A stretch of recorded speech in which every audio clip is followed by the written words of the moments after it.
intentado hablar con ella, pero había que respetar también, ¿no?, su recuperación, pero ahora sí podemos charlar y conocer un poco más desde adentro. En primera persona, como escribió ella una vez, ¿no? Tener coronavirus. ¿Cómo está, doctora? Buen día.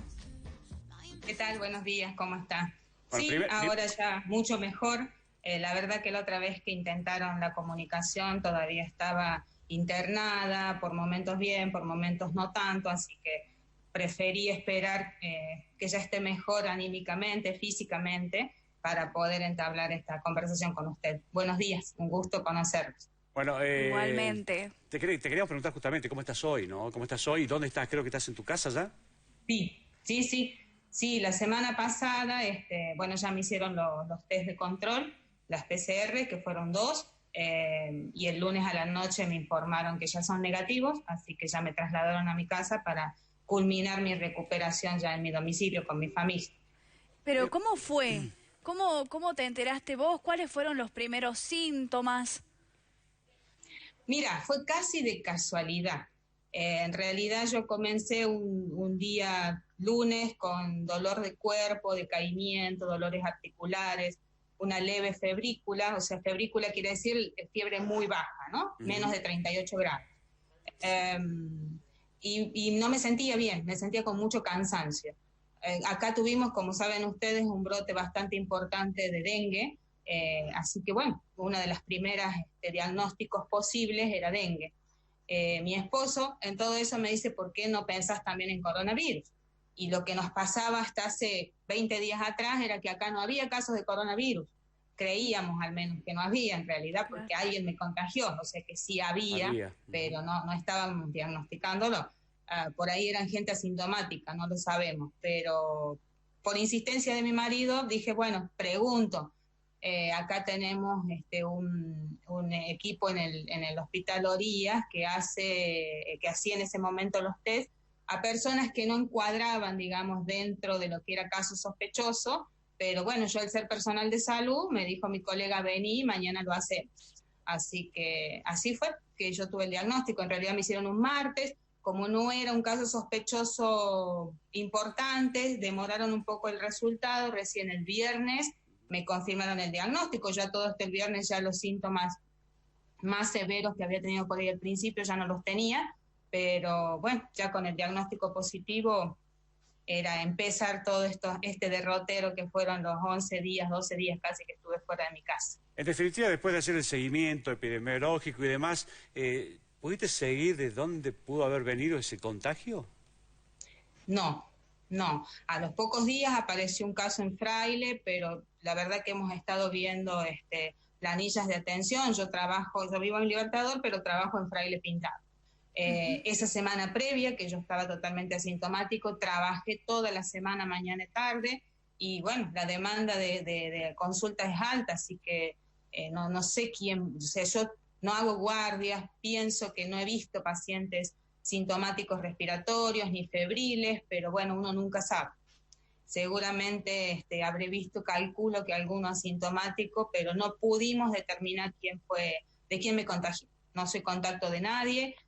Gracias a Dios parece que mi nivel de virosidad era baja porque nadie se contagió de mis contactos, ni siquiera mi familia, que fue la que estuvo en contacto directo esos días conmigo, desde el lunes que yo ya me sentía enferma hasta el viernes que me dieron el resultado, ¿no? Claro, porque eso le iba a preguntar, doctora. En esos días usted siguió conviviendo, por supuesto, en su casa, con su familia. ¿Cuáles fueron los recaudos?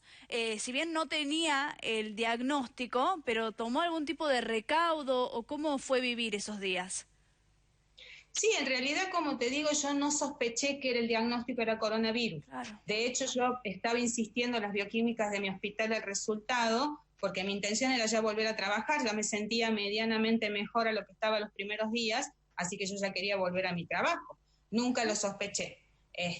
Sí, por sentir ese cuadro gripal, por ahí no sentirme tan bien, no estaba tan encima de los chicos, no compartíamos el mate porque yo pensé que por ahí podía ser alguna gripe, pero después fuera de eso la vida era normal, digamos. No me aislé, si esa es tu pregunta, claro, digamos, porque no sospechaba que era coronavirus. De hecho fui la primera, así que menos. Pero bueno, Fue con suerte, con un poco de todo, digamos, que gracias a Dios, porque uno lo que más piensa y lo que más angustia cuando el estado de salud no es grave es los contactos estrechos, básicamente la familia, ¿no? Uno piensa, quizás yo estoy bien, pero no sé qué le puede pasar, qué sé yo, a alguno de mis hijos o a mi esposo, que eran los que más convivían con los que estuvieron esos días conmigo. Entonces, como yo siempre digo, el que está comprometido desde la parte salud, obviamente que no piensa otra cosa más que recuperarse, ¿no? Y el que está bien sintomático leve o asintomático, lo que más aprieta en esos días es la parte psicológica, la angustia que uno pasa estando solo, lejos. Justamente, Eugenia, justamente te iba a preguntar eso porque nosotros te hemos conocido a través de una carta que escribiste en tus redes sociales, donde hablabas justamente de coronavirus en primera persona, y ahí notábamos la angustia que sentías vos justamente por este aislamiento y de repente sentirte tan lejos de tus afectos, atravesando por una enfermedad desconocida, porque por los síntomas que contás, es desconocida porque cada persona le afecta de distintas maneras, pero bueno, preocuparse y cómo te vas haciendo la cabeza, ¿no? Y en esa soledad y demás, donde se plantean muchas cosas, como por ejemplo la posibilidad de transitar este periodo de enfermedad en tu casa, y que por ahí muchos dicen, bueno, pero vas a llevar el contagio allí. Pasan tantas cosas por la cabeza que estaría bueno un poco que le transmitas eso a la gente, ¿no? Porque por ahí también ves, y te da bronca, y nos da bronca, Eugenia, cuando ves gente que no se cuida, que no se preocupa por los demás y demás, y es una situación que cuando estás sola tenés que pasarla, ¿eh? Eso es. Es muy difícil, como yo le decía, sobre todo desde la parte psicológica. Yo soy profesional de la salud, indudablemente tuve mucho apoyo de mi entorno, colegas, psicólogas que me llamaban, que son amigas y que por ahí me ayudaron, mis amigas mismas, pero por ahí no todos tienen la misma posibilidad y es difícil. Me parece que un punto importante a mejorar o a tener más en cuenta es la parte psicológica. En el momento en que a mí me dieron el diagnóstico, yo planteé esto de poder hacer el aislamiento en mi casa, porque hay situaciones, familias que por ahí tienen, o sea, el espacio físico para poder hacerlo.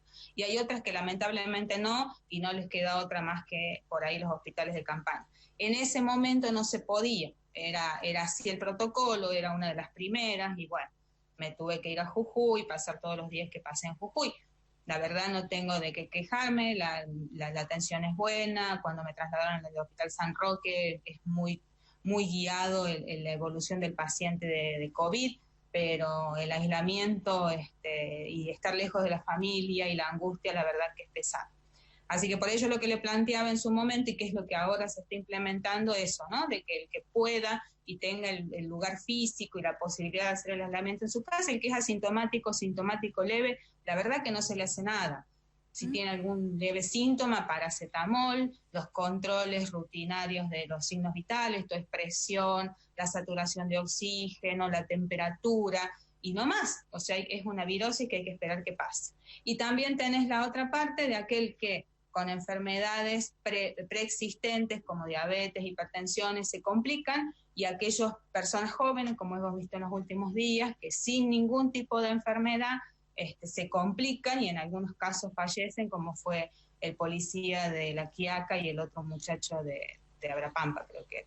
Así que la verdad que la idea es que nos tenemos que cuidar todos, que nadie tiene asegurado que porque es joven, sano, la va a pasar como asintomático, sintomático leve. Estamos todos en riesgo y complicación... Y aparte, Eugenia, el tema es que uno no busca enfermarse, o sea, te toca y te toca, digamos, como en tu caso, que ni vos sabías por dónde te habrías contagiado.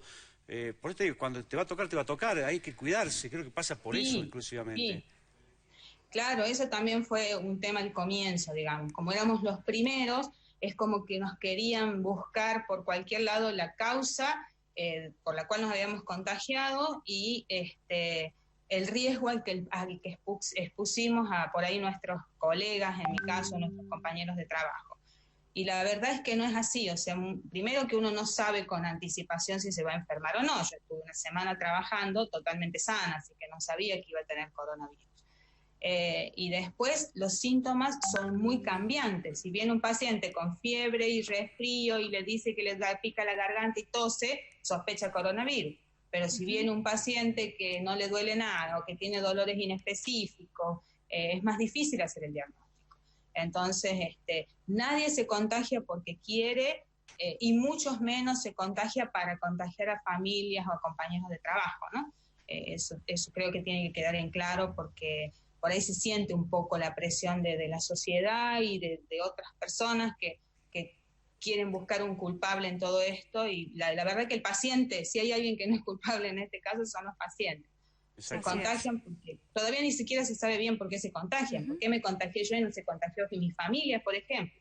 Bueno, son cosas que calculo que con el correr de los meses, de los años, se irá dilucidando. Por ahora no se sabe. Doctora, y después de haber pasado todo esto que está contando y después de haberse recuperado, ya está en su casa terminando de recuperarse, ¿va a donar plasma? Vos sabés que eso es una muy buena pregunta porque veo que hay mucha confusión. Yo no puedo porque tengo 4 hijos y cualquier mujer que haya tenido hijos o haya tenido un antecedente de aborto directamente se descarta. Se sabe que durante el embarazo se crea un tipo de anticuerpo que está en el plasma, no está en la sangre, sino en el plasma, y que potencialmente puede ser mortal para el receptor, entonces el que recibe el plasma. Así que las mujeres que hemos tenido hijos o que hemos tenido el antecedente de un aborto quedan descartadas.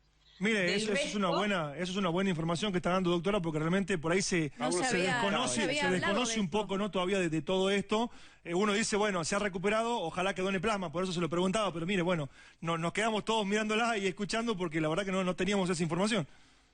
Sí, fue una de las primeras cosas que pregunté al médico que seguía mi cama cuando estuve en el San Roque, y bueno, él más o menos algo me adelantó. Después hablé con la referente de hemoterapia de Jujuy, no me acuerdo el nombre en este momento, y ella ya me dio punto por punto. O sea, mujeres que hayan tenido hijos, no, del resto tienen que evaluarlos porque no todos desarrollan una suficiente cantidad de defensas, ¿sí? Que es la inmunoglobulina G, con lo cual también se descarta un buen grupo, digamos, y de ese otro pequeño grupo recién son los que pueden hacer la donación. La idea es que lo único que descarta de raíz, digamos, es el hecho de haber tenido hijos o el antecedente de un aborto. Entonces, en ese caso ya no. Y el resto debería presentarse y ver si puede o no. Pero no es que todos los recuperados pueden. Imagínate que con ese número ya debe ser el 50% más o menos.